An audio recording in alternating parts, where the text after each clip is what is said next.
बहुत ही अच्छा क्वेश्चन है। देखो क्या पूछा गया है। इस सवाल में कह रहा कि 100 मीटर ऊंचाई की एक मीनार की चोटी से एक पत्थर गिराया जाता है। फिर कह रहा उसी समय पर 25 मीटर पर सेकंड के वेग से धरातल से ऊपर की ओर दूसरा पत्थर फेंका जाता है। तो क्वेश्चन कह रहा है दोनों पत्थर कब मिलेंगे। सवाल कह रहा है एक मीनार है, ये मान लेते हैं मीनार है आपकी, इसकी ऊंचाई 100 मीटर दे रखी है। क्वेश्चन कह रहा है मीनार की चोटी से एक पत्थर नीचे की ओर गिराया गया, तो प्रारंभिक वेग पहले क्या हुआ होगा, 0। पत्थर लिया गया, प्रारंभिक वेग क्या है, 0, यहाँ से छोड़ दिया गया। चलो फिर जस्ट तुरंत नीचे से ऊपर की ओर एक पत्थर फेंका गया, उसका वेग कितना है, 25 मीटर पर सेकंड के वेग से, u बराबर तुरंत फेंक दिया गया। तो क्वेश्चन कह रहा है दोनों पत्थर कब मिलेंगे, कितने समय बाद दोनों पत्थर मिलेंगे। जैसे ऊपर से पत्थर छोड़ा गया है, तुरंत नीचे से ऊपर की ओर एक पत्थर फेंक दिया गया है, कब मिलेंगे। तो मान लेते हैं t समय बाद मिलेंगे दोनों, t निकालना है। चलते हैं। तो पहले ऊपर से नीचे की ओर जब पत्थर फेंका गया तो t समय बाद कितने नीचे आया ये हम निकाल लेते हैं। तो फार्मूला कौन लगाएंगे, h बराबर h1 मान लेते हैं ut प्लस हाफ GT²। अब जब ऊपर से नीचे पत्थर फेंका गया तो प्रारंभिक वेग क्या होगा, 0 से इंटू t प्लस 1/2, g की वैल्यू दे रखी कितनी, 10, और t² हो जाएगा, 2 से काटेंगे 5 हो जाएगा, ये 0 हो जाएगा। तो h1 बराबर आ जाएगा क्या, 5t², ये आ गया। अब तुरंत नीचे से ऊपर की ओर पत्थर फेंका गया तो ये t समय में कितनी ऊंचाई तक गया, इसकी ऊंचाई निकाल लेते हैं, h2 बराबर। तो फार्मूला क्या होगा, ut, जब पत्थर नीचे से ऊपर की ओर फेंका जाता है तो गुरुत्वीय त्वरण कम होता है, इसलिए सूत्र में माइनस आ जाता है, तो हाफ GT²। तो h2 बराबर u इसमें दे रखा है कितना, 25, तो u की जगह 25 रख देंगे। t निकालना है, -1/2, g की वैल्यू है 10 और t²। इसको हल करेंगे तो क्या आ जाएगा, 25t - 2 पंचे 10, 5t²। ये जो ऊपर से नीचे पत्थर फेंका गया था वो t समय में h1 दूरी तय किया, और जो नीचे से ऊपर की ओर पत्थर फेंका गया था वो कितनी ऊंचाई तक गया, h2 ऊंचाई तक गया। तो ये दोनों पत्थर टोटल इसकी दोनों की ऊंचाई क्या है, ये तो 100 है, अर्थात h1 प्लस h2 बराबर क्या होगा, 100 होगा। दोनों पत्थर कितनी दूरी तय करेंगे मिलके, 100 मीटर ही तो तय करेंगे, क्योंकि मीनार की ऊंचाई कितनी है, 100 मीटर। अब h1 h2 की वैल्यू यहाँ रख देते, तो h1 कितना है, 5t², 5t² रख दिया, प्लस h2 की वैल्यू ये आई है क्या, 25t माइनस 5t² बराबर क्या है, 100 है। तो 5t² ये कैंसिल हो गया, तो 25t बराबर कितना आ गया, 100। तो t बराबर 25 चौको 100, 4 सेकंड बाद दोनों पत्थर आपस में मिल जाएंगे। तो ऑप्शन आपका क्या है, बी करेक्ट आंसर है। इस तरीके से इंडिया में पहला ही क्वेश्चन पूछा गया 2025 में। कब मिलेंगे, 4 सेकंड बाद दोनों पत्थर आपस में मिल जाएंगे, टकरा जाएंगे। ये रहा पहला क्वेश्चन आपका। आगे चलते हैं।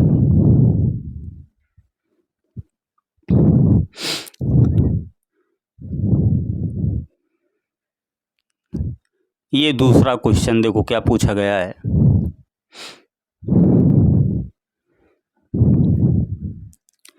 इसमें पूछा गया है कि ध्वनि का वेग अधिकतम किस माध्यम में होता है। ध्वनि का वेग अधिक कहाँ होता है, निर्वात में होता है, या जल में होता है, या इस्पात में होता है, या वायु में होता है। 4 ऑप्शन दिए। तो देखो ध्वनि की जो चाल होती है सबसे अधिक कहाँ होती है, तो देखो ध्वनि की चाल का फार्मूला आपको याद रखना है। ध्वनि की चाल v बराबर फार्मूला होता है √E/d। ये d क्या है, घनत्व है, और E क्या है, प्रत्यास्थता गुणांक है। E क्या है, प्रत्यास्थता गुणांक। अब सिंपल है, जिसका ई अधिक होगा तो वेग भी क्या होगा, अधिक होगा।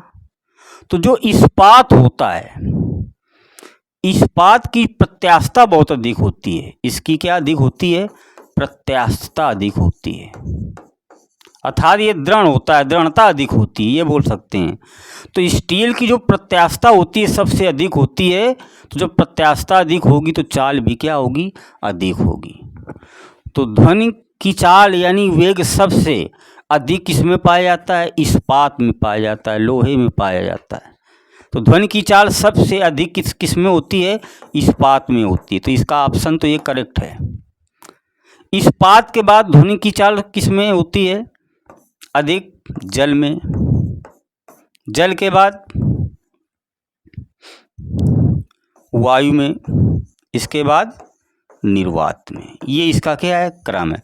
सबसे अधिक इस्पात में, फिर जल में, फिर वायु में, फिर निर्वात में। तो निर्वात में सबसे क्या होती है, कम होती है ध्वनि की चाल। निर्वात में क्या होती है, सबसे कम। कुल मिला के निर्वात में ध्वनि चलती ही नहीं, बहुत कम होती है।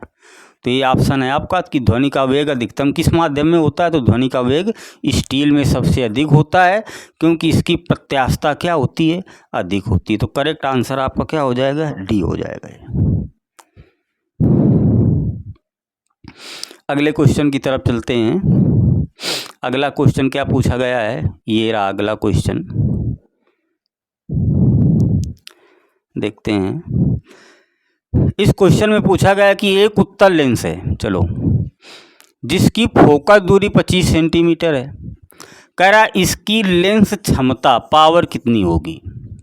तो सिंपल सा फार्मूला होता है लेंस की क्षमता का। अब देखो ऑप्शन में 4 ऑप्शन दिए हैं, लेकिन फोकस दूरी सेंटीमीटर में दिया है, तो फार्मूला में सेंटीमीटर वाला लगाएंगे। तो P बराबर लगाएंगे 100/F। अब F काय में होना चाहिए, सेंटीमीटर। क्षमता निकाल लेते हैं। तो P बराबर F का मान कितना है, 25। 25 चौको 100, तो क्षमता क्या आ जाएगी, 4D, यानी 4 डायोप्टर आ जाएगी क्षमता। बिल्कुल सिंपल क्वेश्चन है। तो पहला ऑप्शन इसका क्या हो जाएगा, करेक्ट हो जाएगा। प्लस किया ये इस तरीके से सवाल को हम लगा सकते हैं।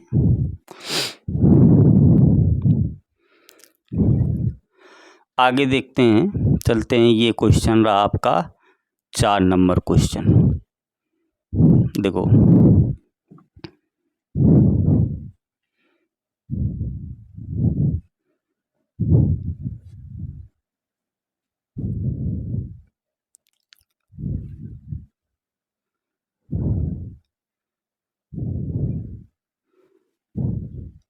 ये रहा 4 नंबर क्वेश्चन। क्या कह रहा है कि दो समान द्रव्यमान है, दो समान द्रव्यमान m और m के पिंडों का संवेग, एक का p है और एक का 2p है। कह रहा उनकी गति ऊर्जा का अनुपात E1 अनुपात E2 क्या होगा, ये कह रहा है।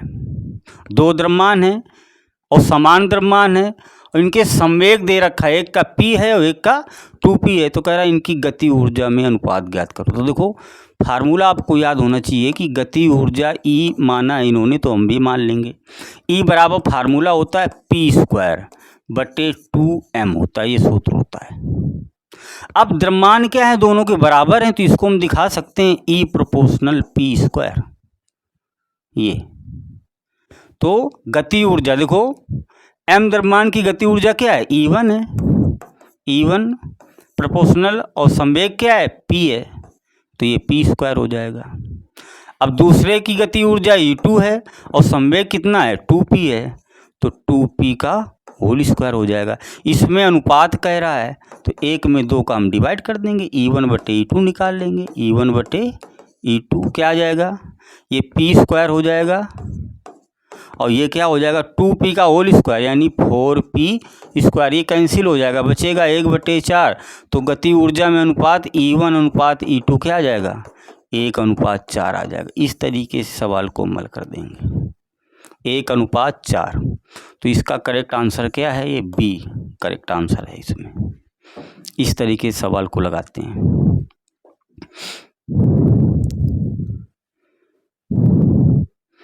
आगे ये रहा 5 नंबर क्वेश्चन। देखो एनडीए ने क्या पूछा है 5 नंबर क्वेश्चन में, बहुत ही सिंपल कर दिया है। कह रहा है कि तारों का टिमटिमाना प्रकाश की किस घटना के कारण होता है। ऑप्शन है पूर्ण आंतरिक परावर्तन के कारण होता है, कि वायुमंडलीय अपवर्तन के कारण होता है, कि वर्ण विक्षेपण के कारण होता है, या प्रकाश का प्रकीर्णन के कारण होता है। ये तो तारों का टिमटिमाना किसके कारण होता है। देखो तारे कैसे टिमटिमाते हैं, जब प्रकाश वायुमंडल में प्रवेश करता है तो वायुमंडल में बहुत सारी परतें होती हैं और अलग अलग घनत्व की होती हैं परतें, विभिन्न घनत्व वाली परतें होती हैं। तो जब प्रकाश विभिन्न घनत्व वाली परतों से गुजरता है तो प्रकाश का क्या होता है, अपवर्तन होता है। क्या होता है, अपवर्तन। और जब प्रकाश का बार बार अपवर्तन होता है तो वही प्रकाश हमारी आंखों पर कभी कम पड़ता है तो कभी ज़्यादा पड़ता है, क्योंकि अलग अलग घनत्व वाली परतें होती हैं वायुमंडल में। कभी प्रकाश अपवर्तन होता है, कभी कम होता है तो कभी ज़्यादा होता है, तो वही प्रकाश हमारी आँख पर डिस्टर्ब उत्पन्न करता है, कभी ज़्यादा पड़ जाता है तो कभी कम पड़ जाता है। इसीलिए तारे हमको क्या टिमटिमाते हुए नज़र आते हैं। तो इसका मेन रीज़न है वायुमंडलीय अपवर्तन है। ये वायुमंडलीय क्या है, अपवर्तन। वायुमंडल में तारों से जब प्रकाश चलता है तो उसका क्या होता है, बार बार अपवर्तन होता है, इसीलिए तारे हमको टिमटिमाते हुए नज़र आते हैं। तो करेक्ट आंसर आपका हो जाएगा ये बी।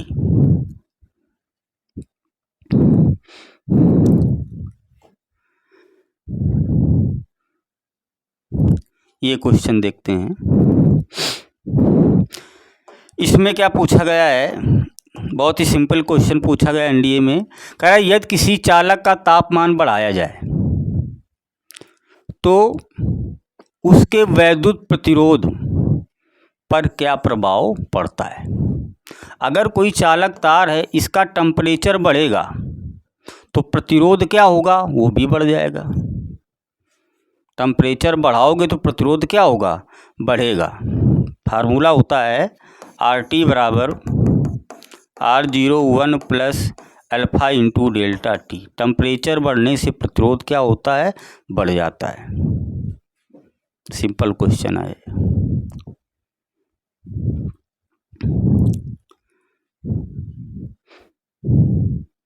ये क्वेश्चन बहुत बार पूछा जाता है, एयरफोर्स में भी पूछा जाता है, इसे नेवी में भी पूछा जाता है।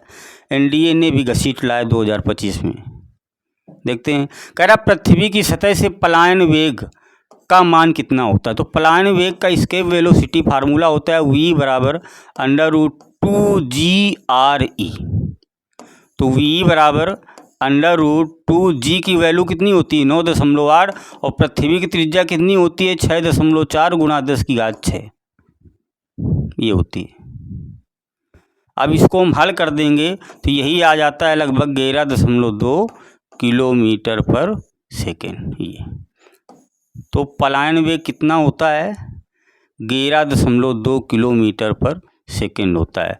तो पृथ्वी की सतह से पलायन वेग कितना होता है, 11.2 किलोमीटर पर सेकेंड होता है। अगर हम किसी पिंड को पृथ्वी तल से इतने वेग से फेंक दें ऊपर तो वह पिंड पृथ्वी के गुरुत्वीय क्षेत्र के बाहर चला जाता है और वापस कभी नहीं आता। तो इस वेग को क्या कहते हैं, पलायन वेग कहते हैं। ये रहा क्वेश्चन।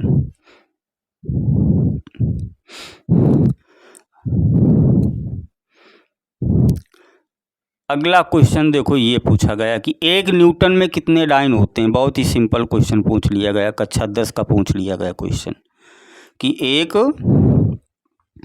न्यूटन में कितने डाइन होते हैं।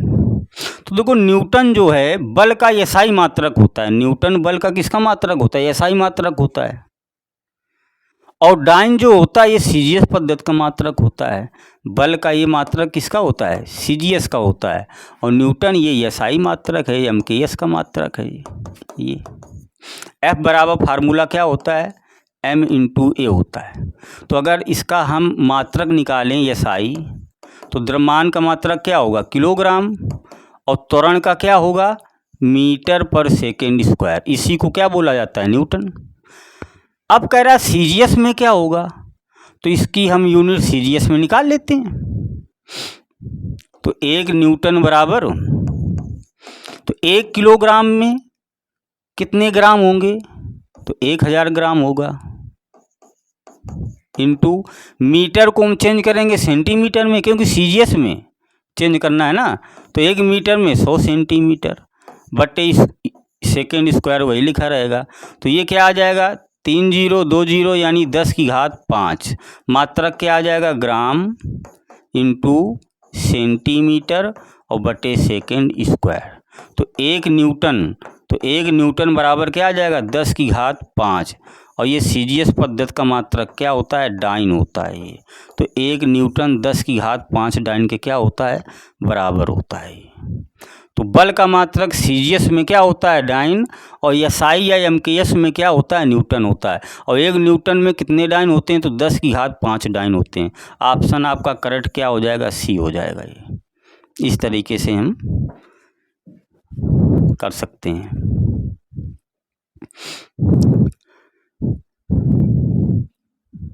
अगले क्वेश्चन की तरफ चलते हैं। ये रहा आपका 9 नंबर क्वेश्चन। देखो क्या पूछा गया है।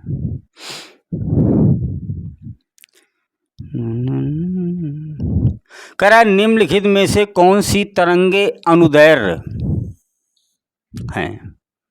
कौन सी तरंगे अनुदैर्घ्य हैं, प्रकाश तरंगे हैं या रेडियो तरंगे हैं कि ध्वनि तरंगे हैं कि एक्स किरणें हैं। तो अनुदैर्घ्य तरंगे क्या होती हैं, जब कोई तरंग माध्यम में संचरित होती है तो माध्यम के कण तरंग के चलने की दिशा के समांतर कंपन करते हैं। अगर कंपन कैसे हो रहे हैं, समांतर हो रहे हैं, तो वो कौन सी तरंग होती है, अनुदैर्घ्य तरंग होती है। क्वेश्चन कह रहा है कि इसमें कौन सी अनुदैर्घ्य तरंग है, तो ये ध्वनि कैसी तरंग है, अनुदैर्घ्य तरंग है। अनुप्रस्थ तरंग क्या होती है, अनुप्रस्थ तरंग में माध्यम के कण तरंग के चलने की दिशा के लंबवत कंपन करते हैं। कैसे कंपन करते हैं, लंबवत कंपन करते हैं।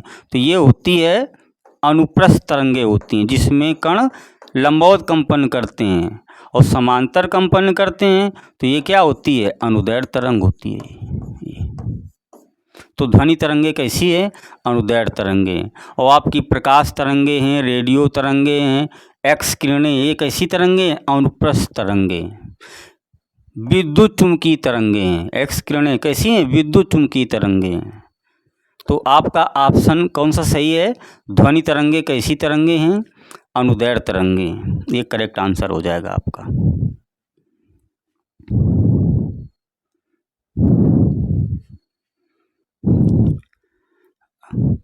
ये रहा आपका 10 नंबर क्वेश्चन। ये भी क्वेश्चन बहुत बार रिपीट होता है एयरफोर्स में, एनडीए में इसको पूछ लिया गया। क्या पूछा गया, कह रहा पानी के अंदर वायु का बुलबुला किस प्रकार के लेंस की भांति कार्य करता है। ये कह रहा है पानी के अंदर वायु का बुलबुला किस प्रकार के लेंस की भांति व्यवहार करता है, उत्तल लेंस की तरीके कि अवतल लेंस की तरीके कि समतल कांच प्लेट की तरीके कि बेलनाकार लेंस की तरीके। देखो पानी के अंदर वायु का बुलबुला, ये मान लेते हैं पानी और इसके अंदर वायु का क्या है, ये बुलबुला है। ये वायु का बुलबुला है, ये क्या है, पानी है, सिंपल। तो देखो पानी का जो अपवर्तनांक होता है ये अधिक होता है वायु से, एयर से, सिंपल है। तो जब प्रकाश पानी से वायु में जाएगा यानी सघन से विरल में जाएगा तो वो अभिलंब से दूर हटेगा। अभिलंब से दूर हटेगा मतलब वो प्रकाश क्या होगा, डाइवर्जन होगा, फैलेगा। तो प्रकाश को फैलाता कौन सा लेंस है, अवतल लेंस फैलाता है प्रकाश को भाई, अवतल लेंस है। इस तरीके से ये अवतल लेंस में ये मुख्य अक्ष है। अगर समांतर किरणें हम अवतल लेंस में डाल रहे हैं तो अपवर्तन के बाद ये क्या करता है, किरणों को फैला देता है। यही तो इसमें हो रहा है। क्योंकि पानी का अपवर्तनांक वायु के अपवर्तनांक से क्या होता है, अधिक। तो प्रकाश जब ऐसे प्रवेश करेगा तो सघन से कहाँ जाएगा, विरल में, और सघन से विरल में जाएगा तो क्या होगा, ऐसे हो जाएगा, ऐसे इस तरीके से फैला देगा। अर्थात ये जो बुलबुला है अवतल लेंस की तरीके व्यवहार करने लगता है। करेक्ट आंसर हो जाएगा ये। किस लेंस की तरीके व्यवहार करेगा, अवतल लेंस की तरीके ये व्यवहार करता है। आगे